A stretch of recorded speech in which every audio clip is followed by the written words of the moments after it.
Film joy land پر پنجاب میں پابندی جہاں پہ پی ٹی آئی کی حکومت ہے اور وہ بڑے دعوے کرتے ہیں کہ ہم حقیقی آزادی کے لیے لڑ رہے ہیں، اور ایک چھوٹی سی بات ہے کسی کی رائٹس کے لیے وہ اس کو اجازت نہیں دے سکتے۔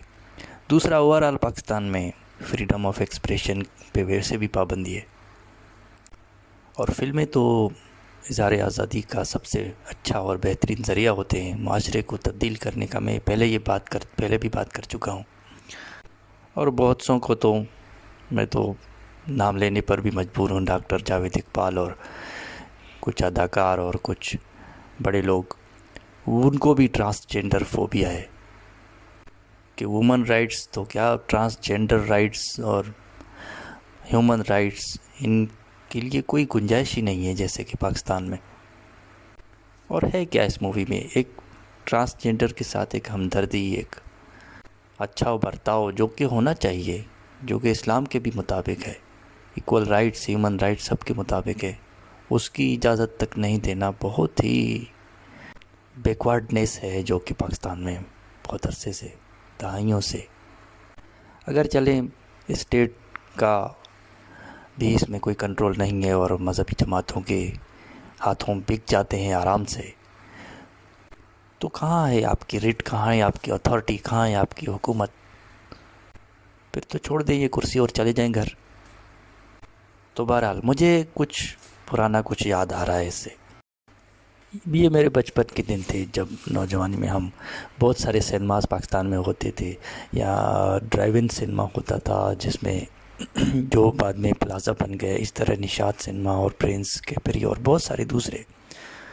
تو انہوں نے ان کا کیا بگاڑا تھا کہ یہ نشاط سنیما کا ہے آپ کے سامنے پکچر ہے، اس کو جلایا گیا، برباد کیا گیا، تباہ کیا گیا۔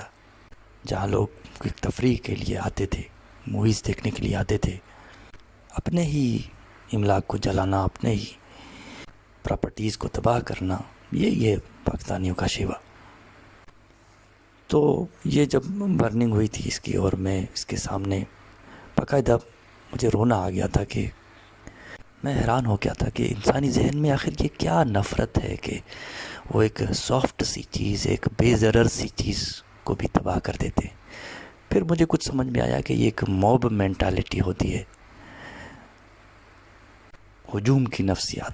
وہی ہجوم جس نے مشال خان کو لنچ کیا، اسے مارا، جس نے پریان تھا اور بہت سارے دوسرے، وہ اس کراؤڈ سے، اس کی ایک فرد کی انڈیویجول جو ہے اس میں سوچ نہیں ہوتی ہے۔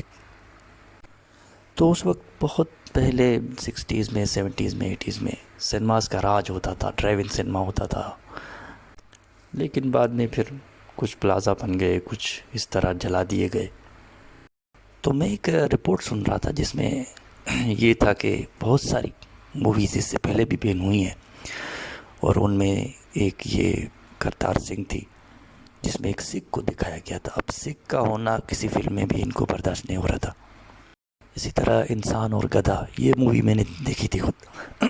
اس کا مجھے یاد پڑتا ہے کہ گدھا ہوتا ہے، وہ سوچتا ہے کہ میری یار کیا زندگی ہے، بوجھ اٹھانا اور خواری کرنا، اور کیوں نہ میں انسان بن جاؤں۔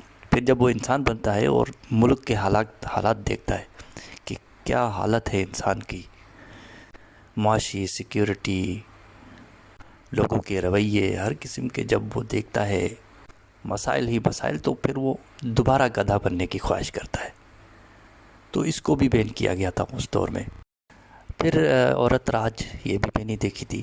یہ ایک میٹافوریکل، یا ایک جسے کہتے ہیں ایک قصہ بیان کرتے ہیں کہ مرد کی جگہ اگر عورت حکمران ہے تو جو بھی کام عورتیں کرتے ہیں، وہ عورتیں کرتی ہیں، وہ مرد کر رہا ہے۔ اس فلم میں اسے دکھایا جاتا ہے، اور یہ اسی طرح ہے جیسے انڈیا میں کوئی فلم ایک دیکھی تھی میں نے، مترو بھومی اس کا نام تھا، مطلب ایسی دنیا جس میں عورتیں ہیں ہی نہیں۔ تو یہ ایک آرٹ تھا، ایک کوئی اس میں ایک اظہار تھا کسی سوچ کا، جسے ادب لٹریچر کہتے ہیں، لیکن اس پہ بھی پابندی تھی۔ یہ کچھ سمجھنے کے عادی نہیں ہے شاید، ایسا کچھ۔ کمپیئر کریں انڈین موویز سے تو جناب زمین آسمان کا فرق ہے. وہاں ہر ایشو پہ موویز بنتی ہیں, لوگوں کو اویئر کیا جاتا ہے مسائل سے. تو یہ ایک مووی بنی تھی تمنا, جس میں ایک بچی کو ایک ٹرانسجینڈر نے پالا تھا, اس کو بڑا کیا, اور بعد میں اس بچی جب وہ بڑی ہو گئی پوجا بھٹ, تو اسے نفرت ہونے لگی اس سے. لیکن بعد میں اس نے جب اس کو احساس دلایا کہ کس طرح کچرے کے ڈھیر سے اس نے اسے اٹھایا اور اسے پالا اور بڑا کیا, اس کی پرورش کی, تو یہ فلم بھی دیکھنے والی ہے بہت اس لحاظ سے, ایک ٹرانسجینڈر کے بارے میں معاشرہ جو اس کے ساتھ رویہ رکھتا ہے. پھر ایک اور مووی تھی مدھر بھنڈارکر کی, اس کی ایک کارپوریٹ بھی تھی, جس میں ایک عورت کو آگے کیا جاتا ہے اپنی تمام جو بھی غلطیاں ہیں کمپنی کی کارپوریٹ کے ناموں سے. تو یہ تو پوسٹر ہے لپسٹک انڈر مائی برقع, یہ بھی دیکھنے والی ہے, جو 4 عورتوں کی کہانی ہے جو اپنی اسٹرگل کرتی ہیں. لگا چنری میں داغ, اس میں بھی ایک عورت کا ہی ایک قربانی یا سیکریفائز یا دکھایا جاتا ہے. اور میں ٹرانسجینڈر کے لیے جو اردو کا ورڈ ہے آپ کا, وہ یوز اس لیے نہیں کر رہا ہے, اجتناب کر رہا ہوں کہ آپ کو سنتے ہی آپ کا مائنڈ ہے ایسا بنایا گیا ہے پورے معاشرے کا پاکستان کے, کہ آپ کو سنتے ہی کرا آتا ہے کہ پتہ نہیں کیا کیا سوچ آئے گی دماغ میں, اور یہ ڈیولپ کی گئی ہے آہستہ آہستہ. بھائی وہ بھی ایکول, آپ وہی ذہن رکھتے ہیں, وہی دماغ رکھتے ہیں, آپ پوری دنیا میں ان کو گوگل سرچ کر کے دیکھیں. جس طرح آپ کا عورتوں کے بارے میں تھا کہ وہ ان کی عقل کم ہوتی ہے, ان کی صلاحیتیں کم ہوتی ہیں ان کی, تو پوری دنیا میں دیکھیں عورتیں کہاں کہاں کس مقام پر ہر شعبے میں پہنچ چکی ہیں. تو اس لیے ان کے بارے میں بھی آپ کا رویہ آپ کو تبدیل کرنا پڑے گا. اور یہ لجا جس میں بھی ایک مردانہ سماج جو ہوتا ہے عورتوں پر ظلم کرتا ہے, اس کے متعلق کہانی ہے. بہت مووی ہے اس میں, ایک اور گلاب گینگ ہے, آپ دیکھ سکتے ہیں. اور دامنی سے کون واقف نہیں ہوگا, بہت پرانی مووی ہے, لیکن اس میں بھی ایک نوکرانی کے حق کے لیے وہ آخر تک جاتی ہے. تو ہاں, یہ وہ مووی تھی جو میں کہہ رہا تھا کہ عورت راج, جس سے اب یہ کہیں کہ سیم ٹائپ آف آرٹ ہے.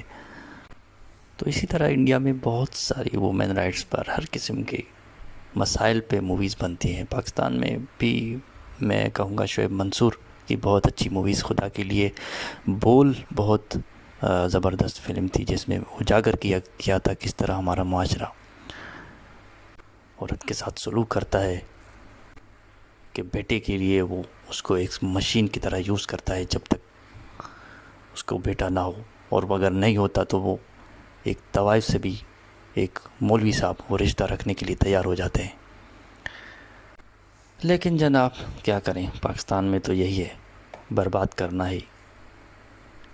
کچھ سول سوسائٹی اور پروٹیسٹ کچھ اویئر لوگوں کے, اور اس سے تھوڑی امید کی جا سکتی ہے آہستہ آہستہ, اور یہ ہونا ہی ہے. ظاہر ہے آپ کب تک روشنی کو روکیں گے, اندھیرا تو آخر مٹ کے ہی رہتا ہے. شکریہ.